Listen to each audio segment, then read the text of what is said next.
Welcome back to the Contrarians. This is another special edition of the show. I mean, when news happens, we want to report on news. So what we have happening here is today's the day we get a new Rolling Stones album. First album in 18 years. Bigger Bang is the last album we've got from the guys. We've got Steve Jordan on drums. That's going to be important in a minute. Andrew Watt on production. That's going to be even more important. I hope this review doesn't bum you out. This is going to be a pretty negative review. This is going to be a case of I can't unhear that. That's unfortunately the theme of this review, because there's a lot I can't unhear on here, and I'm actually more than I'm quite disappointed with this album, but we're going to get to that in a minute. So yeah, this is a record that was a long time in the gestation. Mick finally threw down the gauntlet, said, "We've got a deadline here. Let's get this thing finished." It's got the usual, ridiculous amount of studio credits. So they're going in and out of studios all over the place, and you could just feel in your head, giving you a headache, all the setup time and teardown time every time they're doing this kind of thing. In fact, when you get to the credits of the album, even the songs have a whole pile of credits on them. Not that there's a ton of guest stars, but that's another kind of problem with this. We'll get to that in a minute. It's got some guest stars, and that's mostly what people are talking about on this.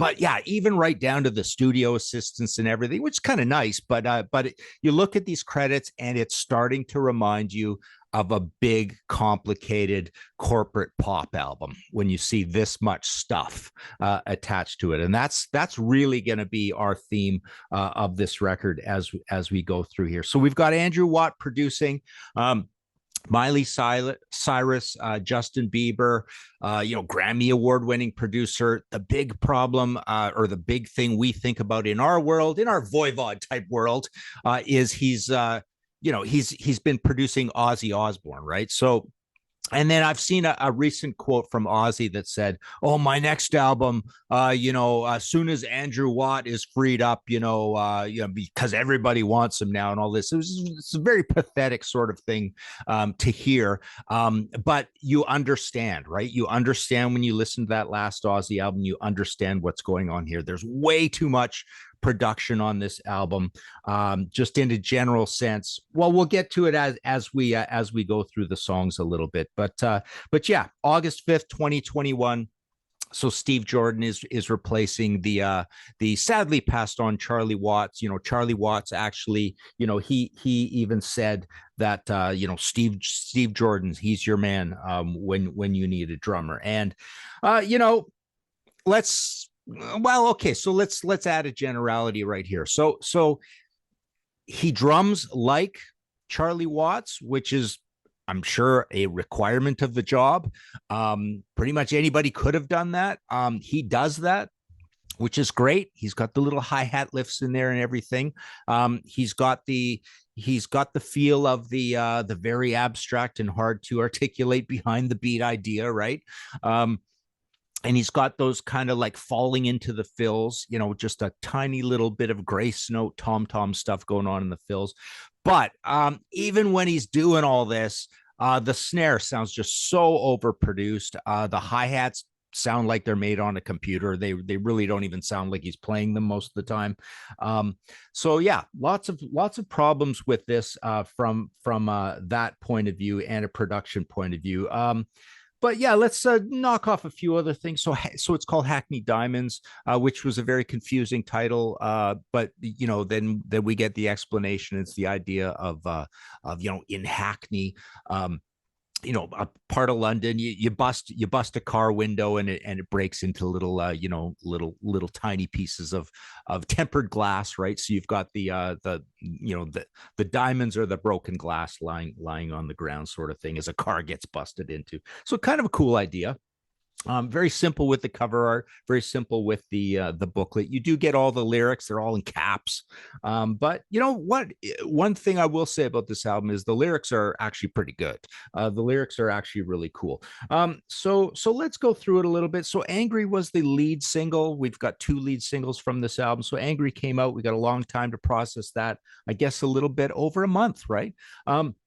And I was totally on board with "Angry." It's been going through my head ever since it came out. I think the riff is really good, but as I said from the beginning, something bothered me about Mick's voice, and people are debating back and forth. Has he been put through an auto tuner?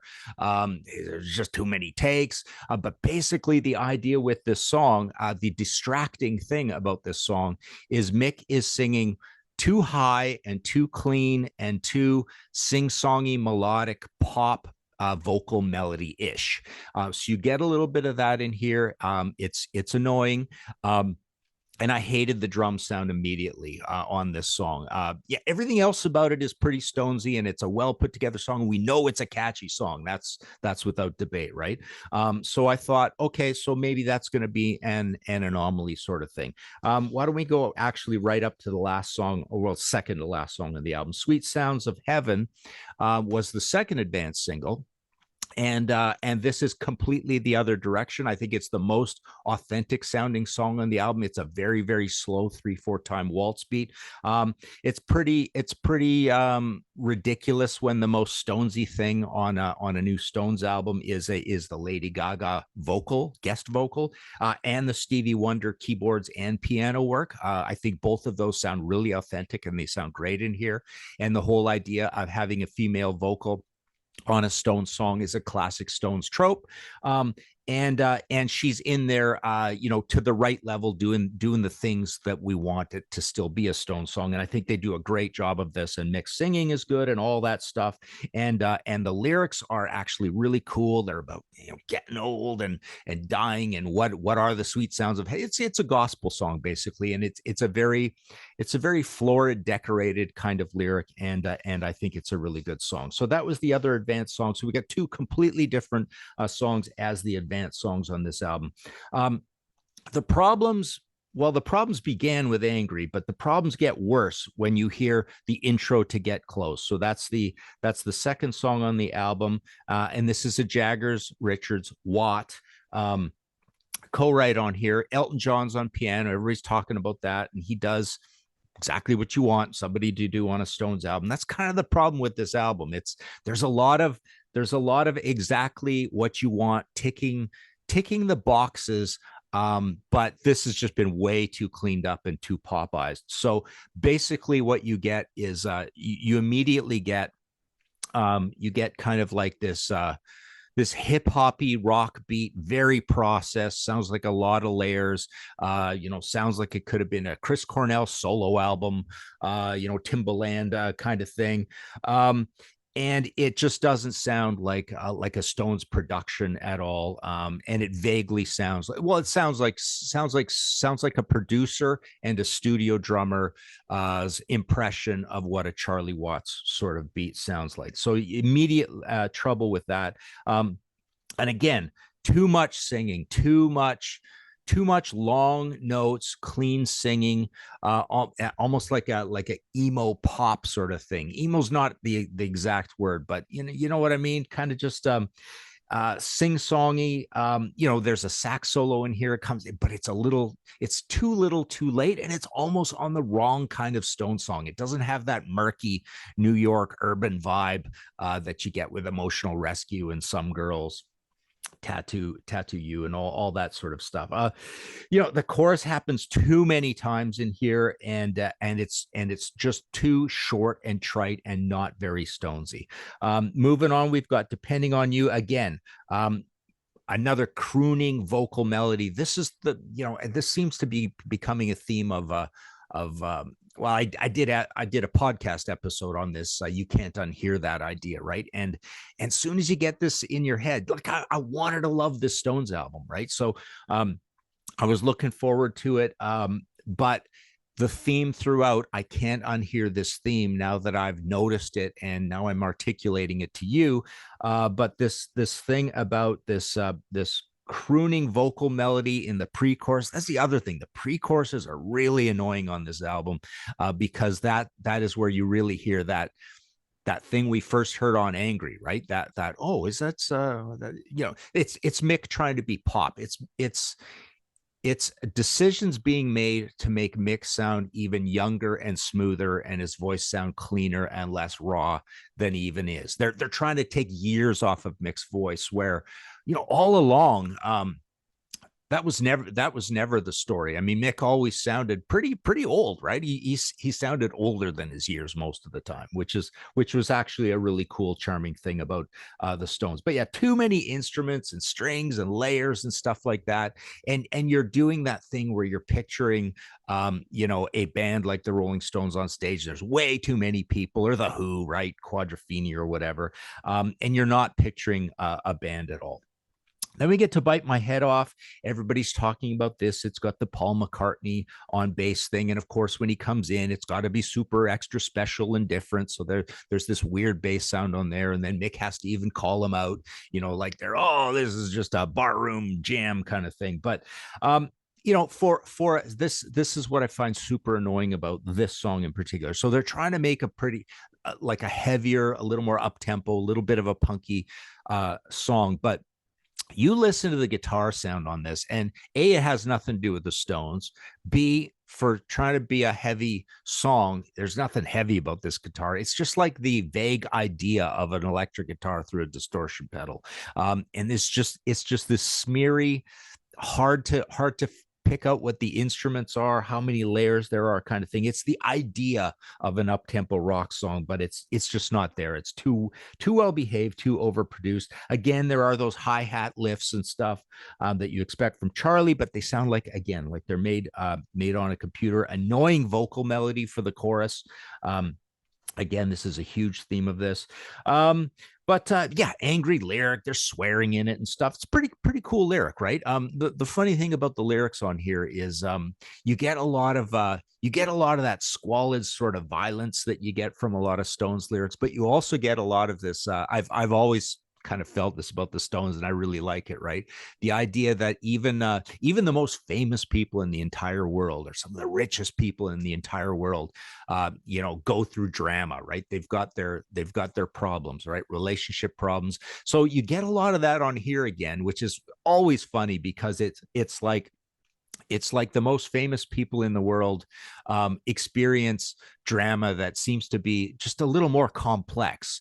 There's armies of people and factions fighting all the time in these relationship songs where they're fighting. So it's whether it's some kind of thing with Mick, vaguely universally fighting with a girl, and we always ascribe that, maybe it's about Mick and Keith fighting kind of thing, right? But where were we? Whole Wide World. So again, squalid, gritty lyric. You've got the broken glass in here. So a call out to almost the title. There's prison in here, behind prison bars, stuff like that. Good riff. Good Charlie-like drumming again, but that's about it. Get back to the chorus, and we're at Andrew Watt constructing an Ozzy Osbourne album. Nothing sounds like Ozzy. You don't believe any of it, right? It just sounds so manufactured and corporate in California. So you get I feel like you get this theme throughout, applied to Mick Jagger's voice, and these melodies. Somebody is writing vocal melodies for the Stones, and they're saying, this is what the pop guys are doing these days, sort of thing. That's what really bothers me about this. Dreamy Skies, you get Dancing on Diamonds, Skating on Glass. So again, you're getting another reference to the title. This is a nice enough sort of bluegrass tinged ballad. But again, pretty well behaved singing on it, and it feels like it's got all the production that goes on a roots rock singer songwriter type album.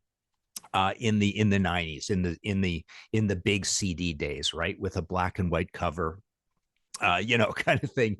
There's just so much stuff put on top of it, almost too many layers of non-Stones crap stuck on top of it, that an almost drumless song can sort of support. So yeah, it's basically them doing a roots rocker, but it could be like a song that is a collaborative John Hyatt or Warren Zevon or Melissa Etheridge or Sheryl Crow type song. So doesn't really make it for me. We get to mess it up. We've got Charlie Watts actually on drums on here because he did some drumming 2019. So they've been able to lift some of his drum tracks. Vague lyric, again, typical sort of Stones drama. What rich people go through for drama, action, violence, energy, all that sort of stuff is in here. But again, you get to the chorus. Sounds like a bunch of strangers on the chorus.